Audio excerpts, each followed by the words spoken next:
So the main challenge is adaptation. The AI should be adapted by everyone. So better the early screening, better will be the intervention. This Gabify, NeuroLens by Gabify, so we can detect as early as possible, so that better intervention will be there for the child. So the risk factor that is with the AI is that it cannot replace a human.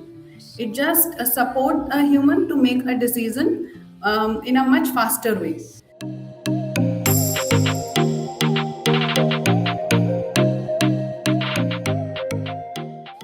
Hello everyone, this is Tanishka and welcome back to another episode of Let's Talk Special. Today we're diving into a topic that is becoming increasingly relevant in today's rapidly changing world: traditional assessment versus artificial intelligence in therapy and development evaluations.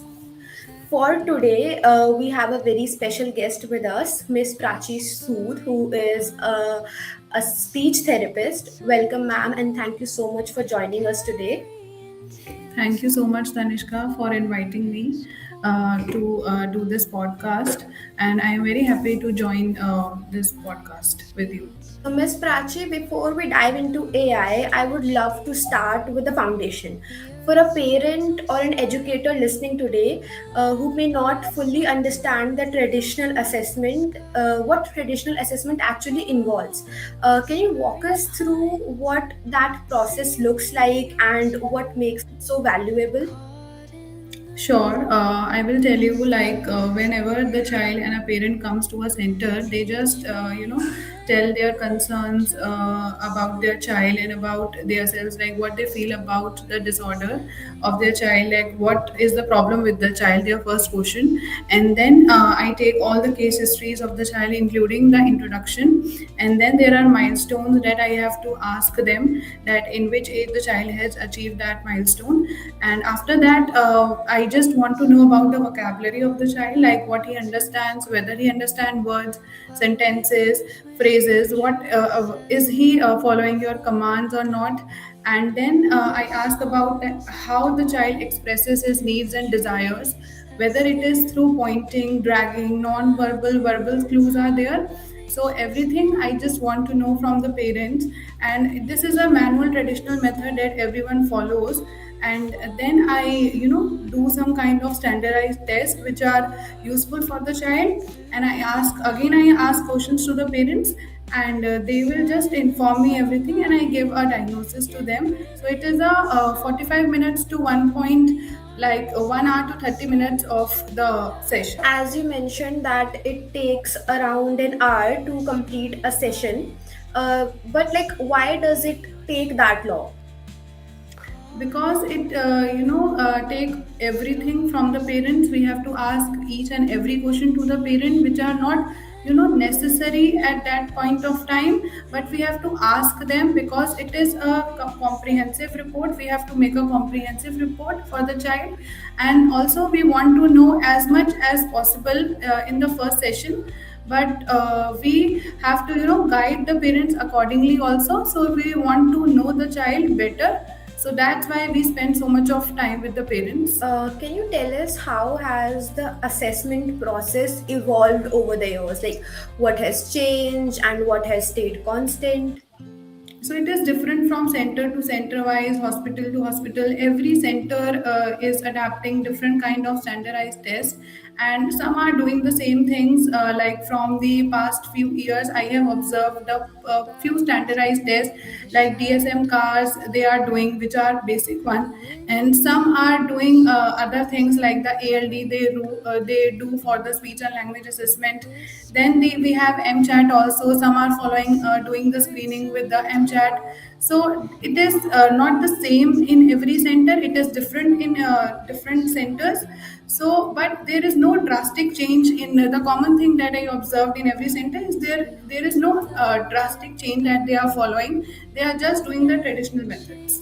So, in your clinical experience, what are the most important things that happen in a therapy room or an assessment session that cannot easily be captured or replicated by data or algorithms? So I think the basic thing you will also agree to this, that this is the emotional, emotional feelings or the child is suffering from, or the emotions of the parent. So this cannot be analyzed by AI. And obviously, the second thing is the complex behavioral thing that the child is showing to the parents, the complex commands, everything that is complex. I don't think AI can do this, but obviously if we do the advancement in AI, it can surely do it in future. Okay, can you tell us about a moment in a session that surprised you? Something you noticed only because you were physically present with the child? I think it is the emotional thing, like the child related to some emotions, of course. So I think there might be some kind of emotions that the child is showing to me, like he is with me and he is showing some kind of, he is happy or he is sad with the thing. So this is the thing that surprised me. Oh, during this time he is surprised, and some other time with the same activity he gets, sad, or the children get bored very easily. They just find it to play something new every day. So this is the Hmm. surprising thing to me related to autism and ADHD. Okay, so how much of your clinical judgment comes from things you observe between the lines, like the tone, body language, how a parent and the child is interacting? I think these are the non-verbal clues that they are giving. Like with the body language of the child, I can, relate that if I'm talking to the child, whether they are giving me a positive non-verbal clue that yes, we are interested in this and we want to play, because body language plays a vital role in everything. And then there are other non-verbal clues like the pointing, dragging, and the facial expressions. Everything comes under non-verbal things which the child is not speaking. So it will very much helpful in communicating with the child. In terms of if the child is verbal or non-verbal, we get to know more things from this type of communication that the child is showing. So, AI based tools for autism screening, speech analysis, ADHD detection, and behavioral tracking are increasingly accessible to families. What are your genuine impression of these tools? Like, where do you see real promise? Where do you see a reason for caution?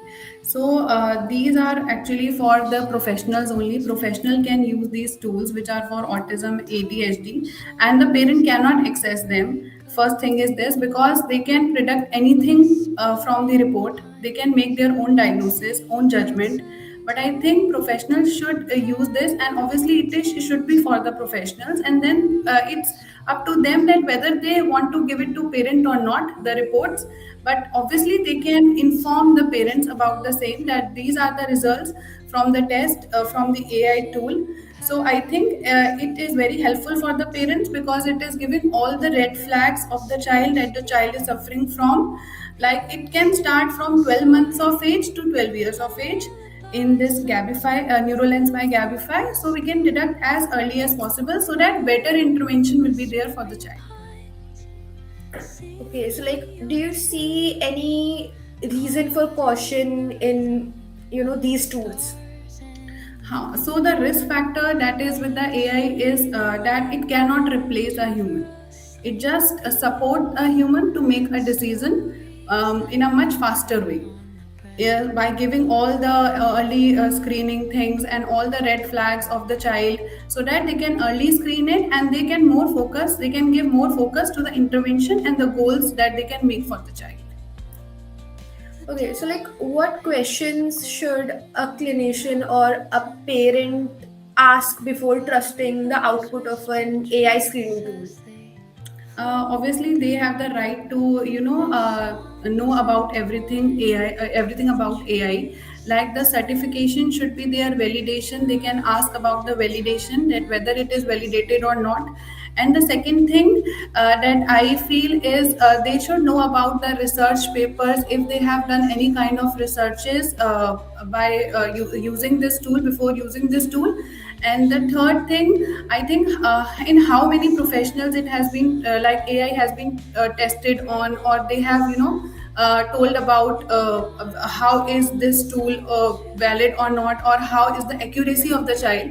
I mean to say, like the accuracy of the child, accuracy of the tool. They can Yeah. Yeah.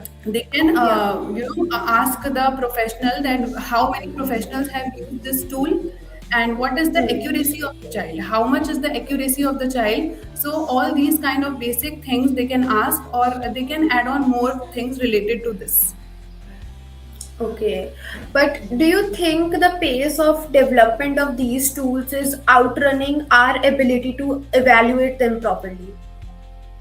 I don't think so, because AI is just for screening. It is giving you only the red flags. It is not diagnosis. It is not a diagnosis tool. It should not be a diagnostic tool, because then there will be no job left for humans. So I think Yeah. AI should be for limited to the screening part only, and therapy should not, make a limit about like using all the traditional methods. They are not adapting to AI. They should adapt it for screening purpose only, but the diagnosis should be made for by humans only. Professionals can make a diagnosis, not a AI. That is actually a valid argument. But like one of the biggest arguments in favor of AI is that it can reach children and families who simply do not have the access to qualified professionals, whether due to geography or cost or long waiting list. How do you think about that argument? Is AI a meaningful bridge, or does it risk becoming a substitute? I think AI is, AI has the software. You can use it from anywhere. Parent cannot use it, professional can use it. But yes, if the professional is like anywhere in the world, their parent can go there and they can make the screening through AI. But AI is, everywhere. You have to adapt it. So the main challenge is adaptation. The AI should be adapted by everyone, so that everyone can be assessed through AI. Yeah. But have you ever worked with families from underserved regions or lower income background? What does the gap in the access actually look like from the ground? So there were, on the ground level, I think there are many families that has been left with misdiagnosed. They have been to different centers, and they have been misdiagnosed by them, or they have been misguided by them. But I have encountered a lot of families from the rural areas as well as urban areas, and their main concern is, my child has suffered a lot because he has been guided by some therapist, because they had been misguided by some therapist. And so they came to us for the right, you see, you can say screening, so that they can proceed further for the interventions. So on the ground level, everybody is many parents are suffering, but we have to make them understand that you have can go for AI screening to make the better the better the early screening, better will be the intervention.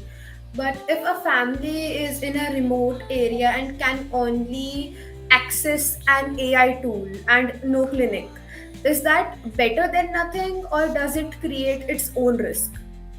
I think they should not use AI, because a professional is always needed with the AI support.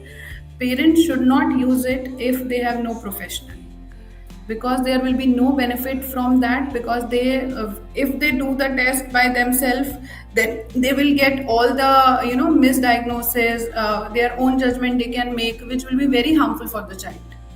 So I think there should be a professional. Only under the professional, AI screening should be done. When a parent comes to you having already used an AI screening app or an app based intervention for their child, like what do you typically find? How does that prior experience, for the better or worse, shape the clinical journey? So, as I told you, like better the early intervention, better the early screening, better will be the So, intervention. as much as you do the screening by 12 months of age, you will get the result that my child has these kinds of problem. I have to work on these problems, and then you can counsel the parent accordingly so that they can start with the therapies of the child and better, the screening. They can go to a therapist and make the intervention for the child or make their life easier so that the child will learn many things from the therapies. Okay, have you ever had cases where an AI tool flagged something that led a family to you earlier than they might otherwise have come? Obviously, the red flag that I'm talking about, that the AI report gives you all the red flags, that whether the child has the problem in imitation, whether the child has the problem in adaptation to change, everything that is covered in cars as well as DSM. So and any other, the tests that are available from, we have worked on the back end of the AI as well. We have 189 parameters that we are covering, so everything has been covered. So the parent get to know all the things about the child, the concerns of the child, and so they have started earlier as well, so they get to know many more things from the AI report. So it is very good to use AI as early as possible. What do you wish parents knew before they picked up their phone to download a screening app? They should know about whether the app has been validated or not, AI app has been validated or not by some big organizations like AIMS, ICMR, and other than this, similar to this. And then they should know about that how many persons are using this app, whether they are used by a professional or a parent. They should also know about this.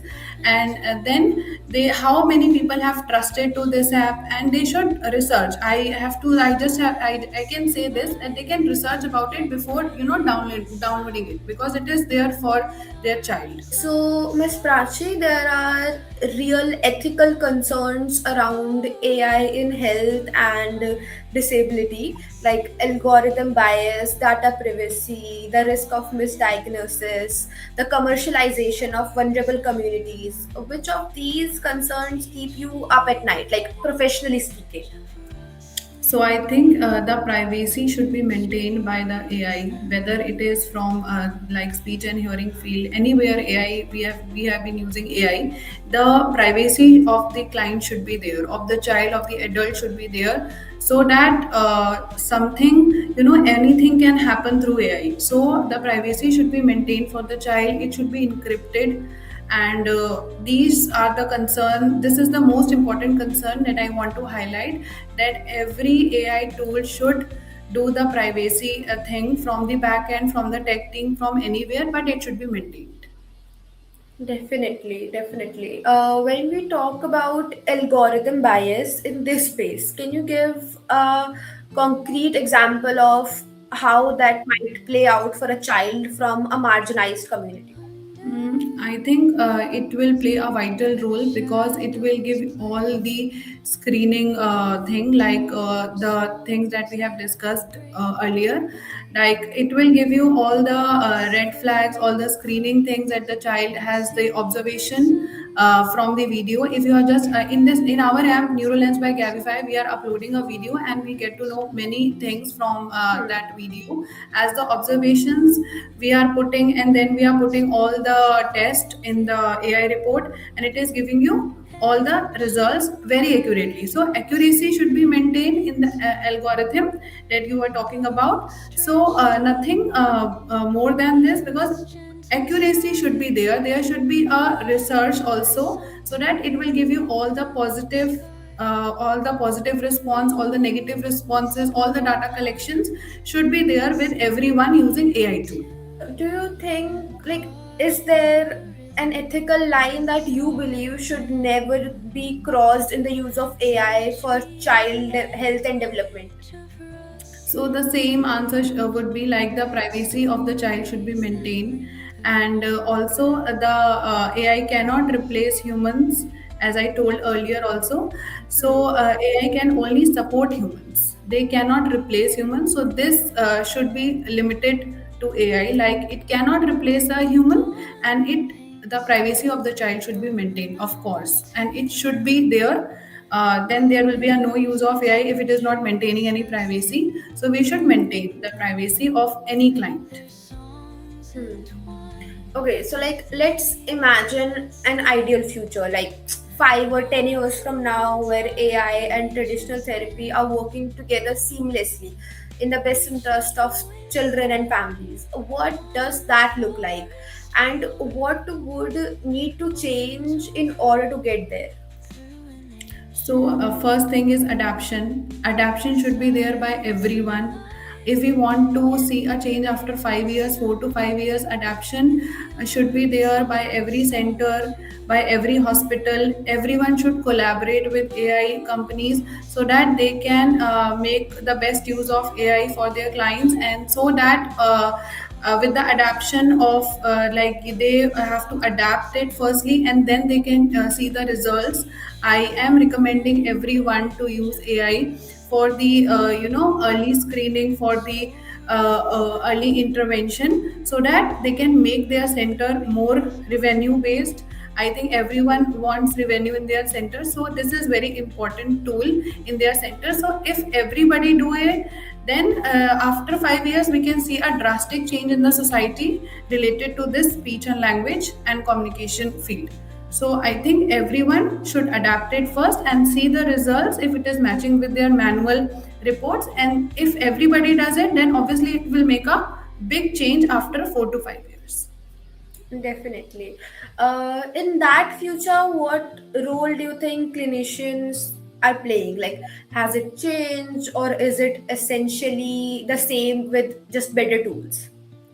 With some better tools. I think the clinicians are just using some better tools, or they are using the old tools that they were using. And they also, it is very sad to say that they like to do all these traditional and manual things by themselves only. Hmm. They are very reluctant to do, adapt AI. So I think they should accept it first, and then they can implement it. If it is giving you a result, then you can adapt it, and obviously it will give Neuralens by Gabify will give definitely give a good result, so that they Definitely. can put the reports, and then they can implement it for further use as well. So I think they Hmm. should firstly adapt it, and they should make a change to make the child life better and easier. Okay, like if you could design one AI tool for your clinical practice, like what would it do?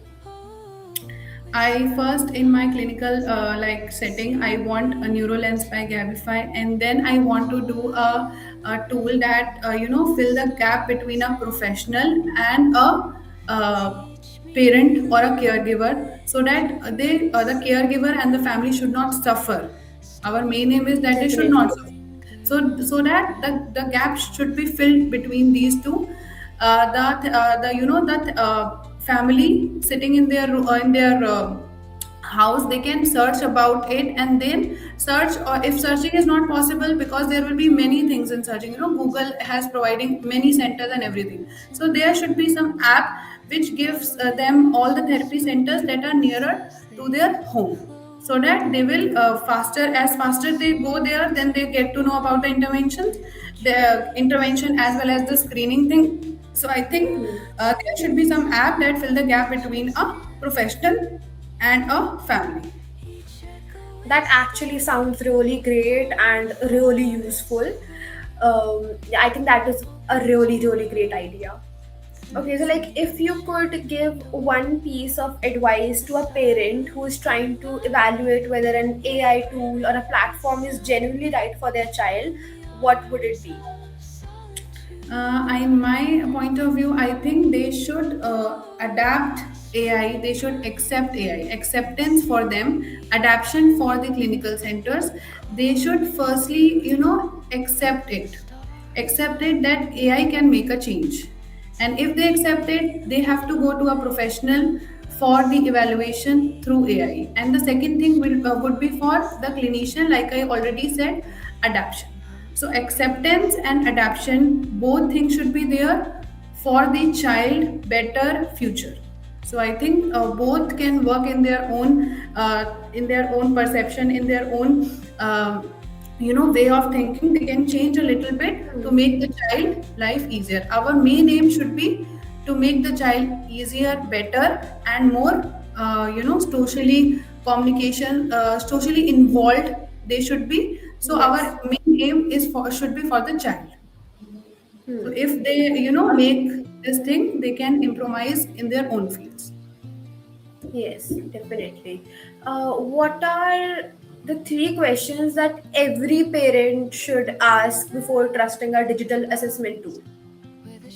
I think validation, certification, licensing of the AI tool should be there. Then research papers of the data collection for they have AI. They AI have the all the data collection, so this should be there. And the third will be like how many people are using it. So these should be the question from the parents to a AI tool professional, whoever is using that tool. How do you recommend a parent balance the information they get from an app with what they observe themselves as the person who knows their child best? Like, So how are they there should balancing be a combination between the two. Like if they are observing, obviously they are a parent, they and no one knows better than them.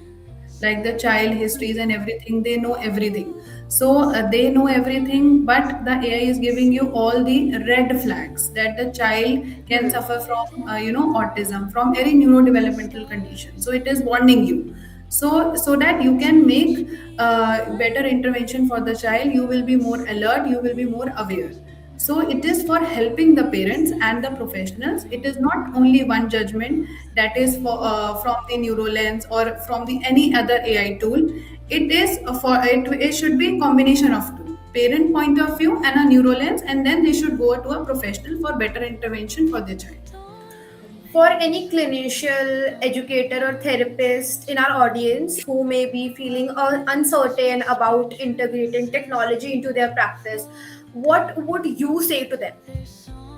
Like accept that tool as early as possible and match it with your manual traditional methods, the diagnosis or the observation things you can match from the AI tool, and adapt it as early as possible because AI is just booming in the market. So you should be the first one to accept it because it is very important for the child's development or the child's future. Is there a fear in the profession that AI will eventually replace the therapist? And how do you personally respond to that fear? So, I am the co-founder of Gabify. So we have the app which is NeuroLens, which is the screening app. So we are collaborating with some therapy centers and talking with some therapy centers to take our demo to see how AI is working. But they are very reluctant and they don't want to accept that change in their clinics. Hmm. So this I think should be removed, and they should obviously take a demo and see how it is working. So they should make them accept that AI can make a change first, and then they can adapt it in their own centers. It should be the goal should be same for AI professional and for a center, because acceptance if acceptance is not there, and then adaptation will not be there, of course, and then the intervention will not be there, so the child suffers. So I think accept it that AI can make a change. How do you think professional training programs needs to evolve to prepare the next generation of clinicians for this landscape? Okay, so I think awareness of AI is there. So awareness of AI can be should like camp we can do collaborations, we can do setups in malls, and where there is very much population, like population is there in every mall and everything where there are more gatherings. So there we can do camps, we can do the collaborations with the hospitals, with the centers, because we have the validation. So that awareness, we can spread the awareness first through any medium. So awareness should be there so that we can do this. Yes. Um, you've mentioned NeuroLens by Gabify and Gabify a lot in our today's conversation. Can you tell me something about it? Like, I want to know, like, what does it do? What is it? And like, are you personally using it? And also, like, do you recommend that to other practitioners? Yes, of course, I will recommend it because our main goal is to help the child as early as possible. So, I'm a speech language therapist, as you know. So, I have observed many cases of autism and ADHD in my journey. Like, I have worked in different hospitals, clinics, centers. So, the thing started from like I observed the parents suffer a lot due to because due to misguidance from a therapy center from anywhere, like they have been in trouble, like what should I do for my child. So I think from that level we have started building something called AI reports and all. We have searched about it and we come to a point that yes, AI can play a little do faster screening as compared to humans so that the parent should not suffer. So I discussed it with my co-founders and they said yes, we can make a AI tool. So this was the point when then Gabify was born. So Gabify, we have made a lot of research. We have collected a lot of data from rural, urban areas. From like 2 years, we have collected this data and make some positive, negative results. And then we give all the information to our technical team. And the technical team worked upon it, and we have gathered the tools that are required for assessing autism, for ADHD, any neurodevelopmental conditions. And then they give me the samples, that this is the sample of the report, we can make like this. I say okay, these are some errors, we can correct it in a different way. So we have a lot of meetings earlier. So then we come to a point, yes, then we have come to a point where we can establish NeuroLens in Gabify. So we have Hmm. started with NeuroLens, and we have started with the same, like we can take the case history first. First, you can go to the NeuroLens through Google. Like Google, you can go through Google, you can type NeuroLens by Gabify, then you will get to the page of NeuroLens, and then you can go to Try NeuroLens. Yeah, by clicking that try NeuroLens, you come to a page where you have to fill all the case history thing that is there. You can see in the demo as well. And after filling all these details, you go to the upload video option where you upload a video, and then you have to press that analyze that video, and the AI will process it and give you an AI generated report, which will be a full fledged screening report giving you all the red flags that the child has, and giving beautifully giving you the observations. And then in Yeah. the last you can see a recommendations that are for the future purpose of the child, that what should be the therapy and what are the techniques should be followed in the therapy.